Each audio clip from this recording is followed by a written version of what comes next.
rencontre avec un héros. Bonjour Pierre Cornuel. Bonjour, enchanté. Alors, tu dessines, tu illustres, et donc c'était pas toi sur la photo? Ah non, pas tout à fait. Alors je précise, je suis auteur et illustrateur, voilà. Donc tu te fais plaisir aussi parce que ça permet aussi d'illustrer de la façon dont tu vois les personnages. C'est ça, oui. Bon, il faut déjà trouver un thème qui soit assez séduisant, intéressant aussi pour, bien sûr, pour d'autres et déjà aussi mon éditeur. Et puis ensuite, de quoi on peut effectivement partir dessus. À ce moment-là, c'est évidemment la partie graphique est très plaisante à réaliser, même si c'est pas toujours simple. Alors, quels sont les thèmes qui t'inspirent? Parce que c'est toujours un peu ou chinois ou japonisant.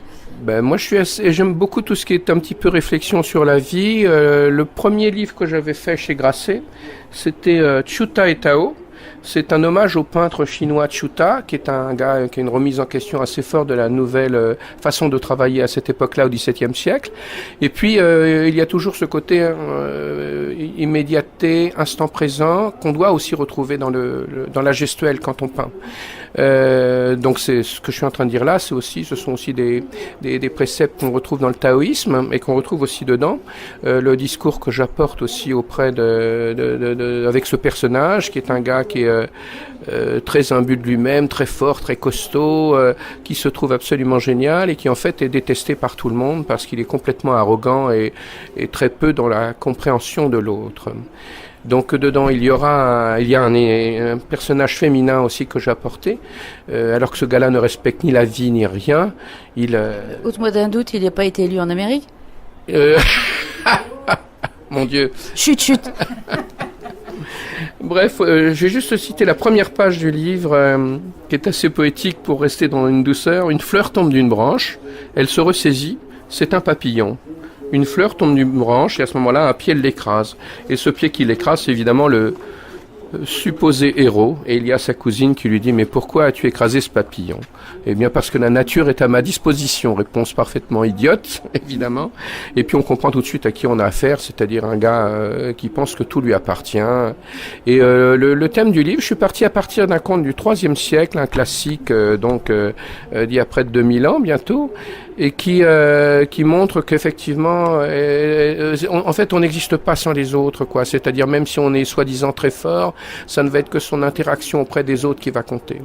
Donc dans ce livre, il va y avoir des combats absolument féroces. Il va se battre contre un tigre qu'il va réussir à vaincre. Il y a deux terribles qu'on peut voir ici. Un combat féroce. Et puis il y a aussi un terrible monstre poisson aussi qu'il va aussi réussir à vaincre. Et puis réussir à vaincre, en fait, on n'en sait trop rien parce il faut pas le dire tout de suite. Attendez, on n'est pas à la fin du tout de l'histoire. Et il disparaît tout autant que le monstre en question. Et à ce moment-là, en fait, tout le monde fait une immense fête en disant on est débarrassé de tout le monde, quoi, des monstres et du pseudo-héros. Et là où il y a le passage, l'articulation clé du livre, c'est qu'effectivement, ce héros, finalement, va réussir à revenir. On croit qu'il est mort dans son combat. Et tout à coup, il va poser des questions. Mais qu'est-ce que c'est que cette fête? Pourquoi cet événement? Et tout à coup, un enfant lui dit, mais ils sont tous morts. Les 3 fléaux sont morts. Et là, alors, il se prend ça dans la tête. Tout à coup, il comprend que peut-être il n'était pas si génial que ça, quoi. Donc, je raconte pas tout, mais une rédemption se met en place. Et puis j'ai tout de même adressé ce livre à mes étudiants. J'enseigne à Paris à l'EJAM Design, des étudiants de 20-25 ans.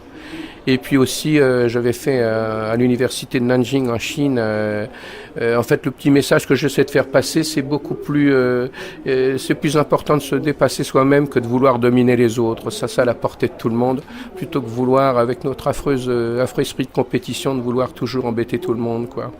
Et je vois dans les illustrations, est-ce qu'il y a des peintres chinois qui t'ont inspiré plus particulièrement? Ce sont pas des peintres chinois. Des peintres chinois, il y en a une quantité astronomique. C'est la technique qui est là, du pinceau chinois, pas seulement chinoise d'ailleurs, aussi japonaise, mais on travaille sur du papier au biais de santal, c'est-à-dire c'est du papier absorbant. Donc ce qui veut dire quand on fait un petit trait, si on ralentit, ouf, il se dilue. Comme disait ma fille, si tu t'endors, la feuille devient toute noire.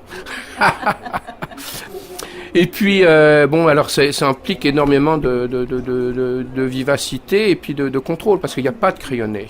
On ne peut pas revenir. Donc si on rate un dessin, on le recommence. Un peu comme faire de la danse, vous voyez. Donc on peut pas trop bidouiller, et ça oblige à un effort, un exercice, et ça me plaît beaucoup, parce que cette espèce d'immédiateté de l'instant, c'est aussi d'ailleurs quelque chose qu'on peut retrouver aussi dans le taoïsme, c'est-à-dire vivre la seconde présente en permanence, qui me semble, c'est très précieux. Ça a l'air d'être des mots comme ça, mais dans la réalité, notre vie est une succession de fractions de secondes qui représentent le présent. Et justement, dans ces fractions de secondes, qu'est-ce qui vient d'abord? L'histoire, le dessin, l'illustration? Comment ça fonctionne là-dedans? Je sais pas trop comment ça fonctionne là-dedans, mais enfin, j'essaie de trouver des thèmes. En fait, moi, ce qui me plaît, c'est le partage. Voilà, raconter une histoire, amuser, faire rire ou faire peur ou ce que vous voulez. Enfin, partager des impressions, des sensations. Je pense qu'on n'est rien sans les autres. Et puis, c'est un petit peu la chose récurrente qui se retrouve dans plusieurs de mes livres. En tout cas. J'ai fait beaucoup d'albums, là, c'est le 70e celui-là. Mais quand ma fille était petite, elle avait droit à un album tous les ans. Et j'observais avec ses copines, puis comment essayer d'aborder les choses sans se prendre trop au sérieux, avec humour, et puis toujours un petit peu dédramatiser les situations, quoi. Alors, la question que je voudrais te poser, c'est par exemple, sur cet ouvrage, qu'est-ce qui vient d'abord, le texte ou l'illustration? Raconter une histoire, c'est d'abord mimer l'histoire. Alors, il y a un moment où on écrit l'histoire pour la mettre en forme. Et quand je commence à présenter le projet aussi à l'éditeur, où il faut une articulation graphique, donc c'est constamment une adaptation d'un côté ou de l'autre. Le texte final a été modifié plusieurs fois pendant la narration. De même qu'il y a des séquences que j'ai enlevées. Donc on supprime une part du texte à ce moment-là. Mais dans un album illustré, il faut comprendre que c'est une complémentarité absolue. Imaginez au cinéma des personnages s'ils ne parlent pas, je sais que ça a été fait, mais c'est un tout, quoi. Il peut y avoir des silences qui suggèrent beaucoup, il y a des images où il n'y a quasiment pas de texte, parce que l'image, elle suffit à elle-même, et puis parfois, par exemple, la partie psychologique, il comprend qu'il est un brave imbécile finalement, il y a toute effectivement une description psychologique du personnage, quoi. Donc dans tes ouvrages, non seulement le héros avance, mais aussi le lecteur. Oui, enfin c'est toujours là, comme je dis, pour moi la vie c'est partagé, c'est toujours de dialoguer aussi avec son lecteur, quoi.